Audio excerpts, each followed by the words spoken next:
They told me I was being paranoid.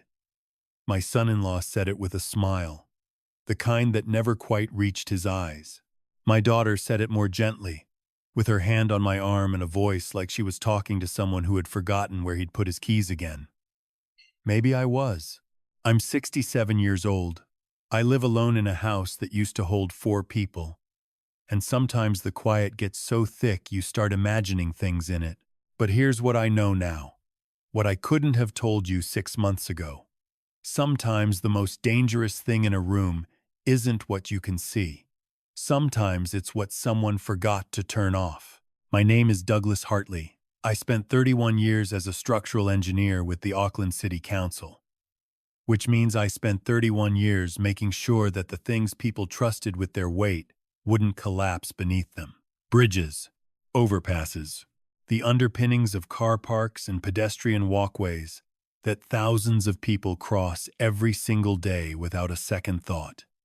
You learn, in that work, to look for the flaw that isn't obvious, the crack that runs deeper than the surface suggests, the joint that looks solid until you apply the right kind of pressure. I retired 4 years ago, in the spring, 2 months after my wife Elaine died. We had been married for 39 years. She was a secondary school librarian who read 3 books a week her entire adult life and could tell you the plot of any novel she'd ever touched. She made the best Anzac biscuits in the Waikato, and she laughed at her own jokes before she finished telling them. She died on a Tuesday in April from a brain aneurysm that gave her no warning and gave me no time. One morning she was standing at the bench making toast, and 6 days later she was gone. After she died, I sold the family home in Hamilton, too many rooms, too many corners that held her in them, and I bought a smaller place in Tauranga, a weatherboard house on a quiet street near the waterfront, with a manageable garden and a workshop in the back where I could keep myself occupied. My neighbor on the left is a retired school teacher named Barry Fenton, 73, widower, who comes over on Thursday evenings, and we watch whatever rugby is on and don't talk very much, which suits us both perfectly. My daughter Melissa lives 40 minutes away in Papamoa with her husband Craig and their 2 children, Poppy and Sam. Melissa is 34. She has her mother's eyes and, I believed for most of her life, her mother's instinct for honesty. Craig Sutherland is 38. He works in property development, buys land, subdivides it, sells sections. He drives a large white ute and wears shirts with the top button undone, and he has never, in the 6 years I have known him, asked me a single question about myself that wasn't in some way connected to money. I want to be fair to Melissa here. I want to say clearly that I do not believe she is a bad person. I believe she is a person who made a series of small choices over a number of years, each one feeling minor enough on its own, and that by the time she understood where those choices had led her, she was already too far down the road to easily find her way back. I understand that about people. I built my career on understanding that a structure doesn't fail all at once. It fails incrementally, in ways that are invisible until they suddenly aren't. Craig, on the other hand, Craig, I have no such generosity for. It started, or rather, I started noticing it about 14 months ago, when Craig began asking questions about the house. Not directly. He was never direct. He would say things like, "Have you thought about what you want to do with the place long-term, Doug?" He called me Doug, which Elaine's family had never done, and which I had never invited. Because the market in Tauranga is absolutely flying right now. You'd be surprised what a property like yours would fetch. He said this at Christmas dinner, over the lamb, while Poppy was trying to feed bits of her potato to the dog under the table. I told him I wasn't planning to go anywhere. He smiled and said, of course, and poured himself more wine. Then, in March, he started talking about a development project he was working on. A subdivision on the outskirts of Wakatane, he said. Prime land, solid consent pathway, projected return of 40 to 60% over 24 months. He mentioned it the way you mention the weather casually, in passing, but he mentioned it every time I saw him. He said a few of his investors were pulling out. He said he needed to move quickly on the second stage of funding. He said the opportunity wouldn't wait. I listened. I didn't commit to anything. I am an engineer. I know that when someone tells you an opportunity won't wait, what they usually mean is that it won't survive scrutiny. What I didn't tell Craig was that I had already made some inquiries. Elaine and I had been careful with money our whole lives. We paid off the Hamilton house early. We contributed to KiwiSaver consistently. We didn't take extravagant holidays or buy new cars when the old ones still ran. When she died, the estate, her half of everything we'd built together, passed to me, and then by my own will, eventually, to Melissa. The house in Tauranga was mortgage-free. There was a sum of money in a term deposit at BNZ that Craig had no way of knowing the exact size of, but that he had apparently been estimating, because the figure he mentioned one evening, even something in the range of $250, would make a real difference. Doug was uncomfortably close to the truth. I said nothing. I nodded, and I said I'd think about it. And I started paying attention in a way I hadn't been before. The thing about attention is that once you turn it properly towards something, you start seeing what was always there. Craig began calling more frequently. Melissa began visiting alone less. When they came together, Craig did most of the talking, and Melissa sat with her hands folded in her lap in a way she hadn't done since she was a teenager being questioned about something she'd rather not discuss. She stopped asking about my health, my garden, my Thursday evenings with Barry. She asked, twice, whether I'd updated my will recently. She said it was just practical, just responsible, a matter of making sure everything was in order. I told her everything was in order.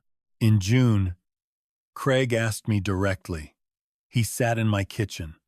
I had made tea, which he didn't drink, and he laid out the investment proposal like it was a favor he was doing me. 25% return, guaranteed. His word on it. I could have the contract looked over by anyone I liked, he said, though he said it in a tone that suggested that would be unnecessary and perhaps a little insulting. I told him I wanted to talk to my solicitor first. His expression didn't change, but something behind his eyes did. The next day, Melissa called and told me I was being difficult. I want to tell you about Elaine's roses, because this matters more than it might seem to. When we lived in Hamilton, she had a rose garden along the back fence. 7 bushes, all of them chosen and named and tended by her over 20 years. When I sold the house, I couldn't bring them. The new owners were going to pave that section anyway, but I took cuttings. I brought them down to Tauranga and spent the better part of a winter getting them established in the new garden. 3 of them took. 4 of them didn't. The 3 that survived, I tend the way she taught me. Deadheading in the right season. Feeding with blood and bone in early spring. Pruning back harder than feels comfortable, so they come back stronger. I do this every year. It is the thing I do that makes me feel she is still paying some attention. Craig, on one of his visits, looked at the roses and said they were a bit overgrown, and had I considered just replacing them with something lower maintenance. Melissa looked at her shoes when he said it. That was in July. In August, I had a security system installed. I want to be clear that this was not entirely because of Craig. Barry had had his shed broken into earlier that year, and there had been a series of car prowls on our street. And a friend of mine from the engineering days had recently had his garage robbed. The security company, a local outfit, recommended by my solicitor's receptionist, installed 2 exterior cameras and 1 interior camera in the main living area, connected to a monitoring app on my phone. It was straightforward. The installer was a young fellow named Ryan, who drank his coffee black and explained everything thoroughly and told me to call if I had any questions. I mention this because 2 months later, I moved. Not far, and not for reasons related to Craig. At least, not directly. My younger brother Keith lives in Rotorua, and had been having a difficult time since his own health scare. And I had been spending increasing amounts of time there helping him. I decided to rent my Tauranga place for 6 months and stay with Keith while he got back on his feet. I organized a property manager, packed what I needed, and drove to Rotorua in early October. I had been there for 8 days when I got a phone call from Barry Fenton.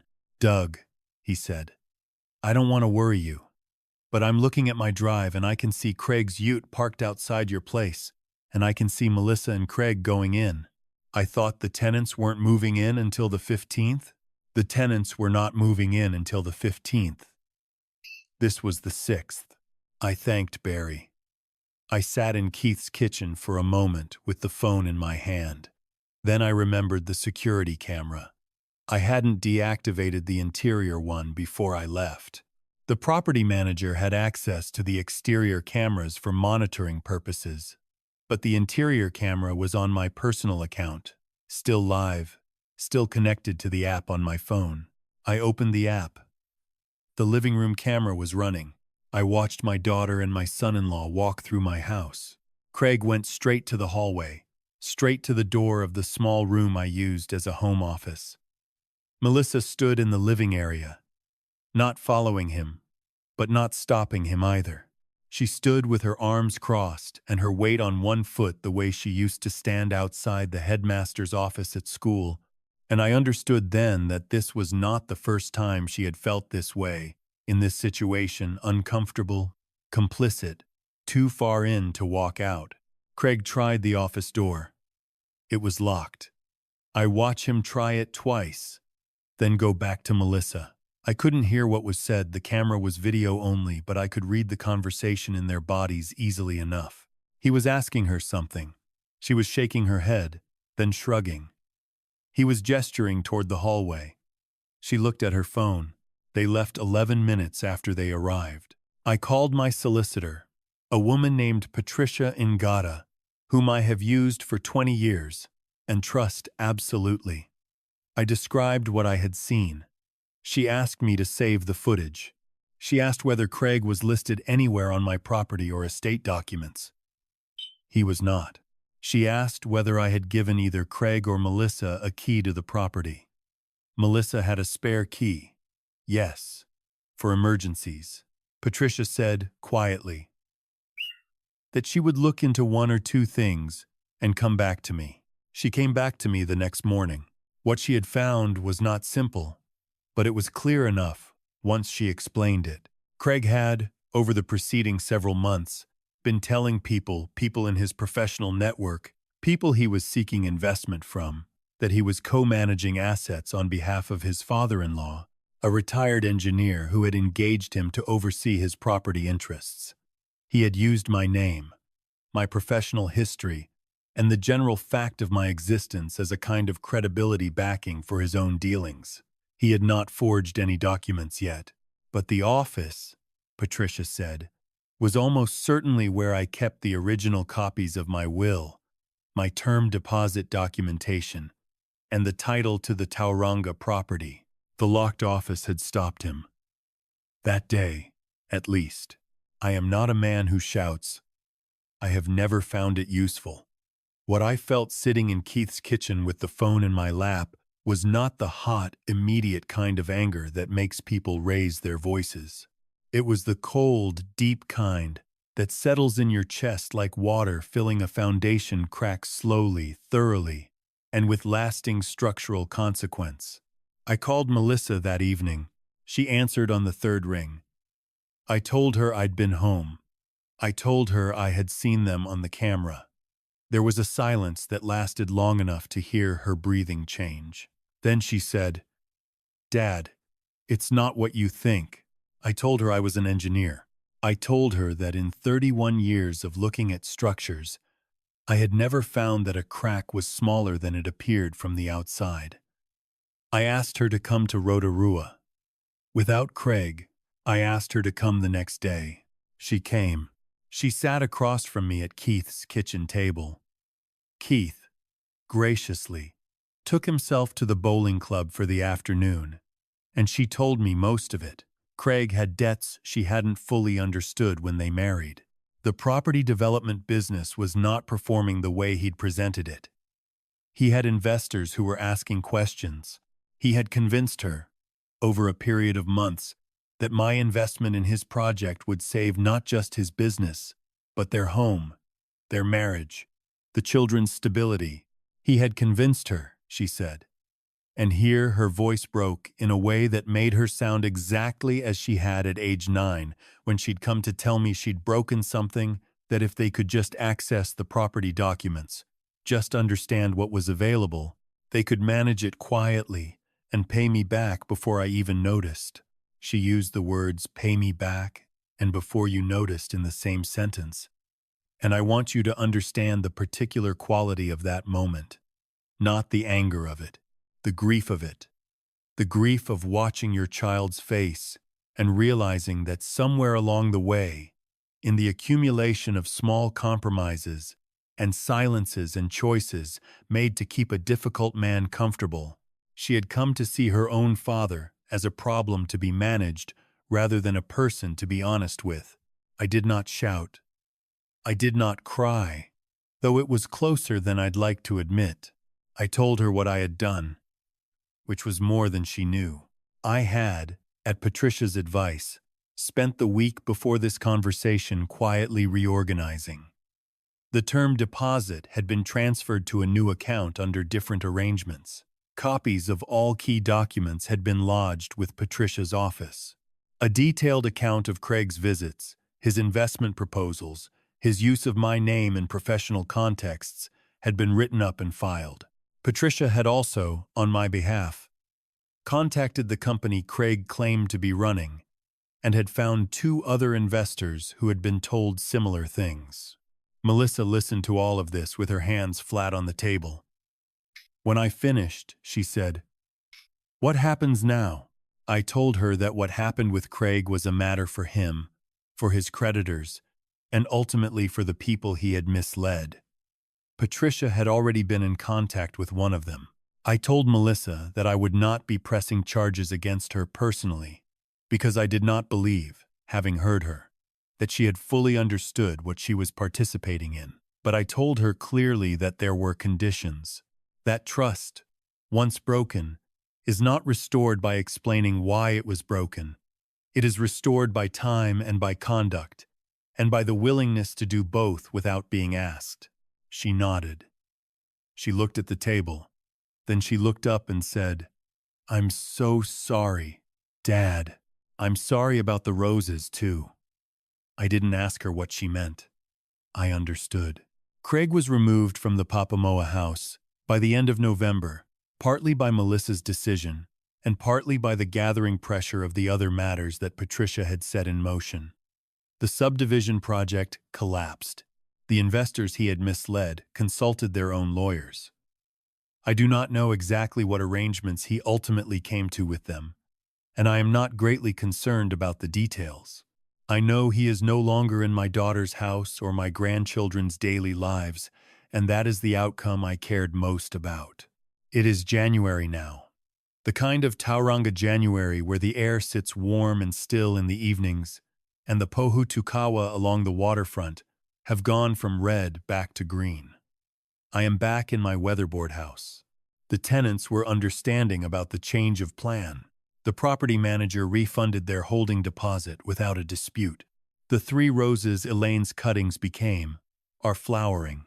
I deadheaded them last week and fed them with the blood and bone, and the one on the left, the one she always called her favorite, a deep apricot color that she said matched nothing and everything, put out 5 new buds this week. I counted them on a Tuesday morning, standing in the garden with my coffee going cold in my hand, and I thought about how a thing can survive being cut back hard, how the cutting, done correctly and in the right season, is not damage. It is preparation. Barry came over on Thursday. We watched the Lions tour recap and drank tea and didn't talk much, which was exactly what was needed. Melissa brings the children over on Sundays now. She comes without Craig and she stays for the whole afternoon. Last week, Poppy helped me water the roses, and asked me why I talk to them sometimes. I told her that things you've been taking care of for a long time sometimes need to know that you're still paying attention. She thought about this very seriously, in the way of 6-year-olds who are still deciding what kind of person to become, and then she said, "Like us?" I told her yes, exactly like you. I think often about what I would tell a younger version of myself, or what I would say to anyone who finds themselves in a position where the people they love have started treating them like a resource rather than a person.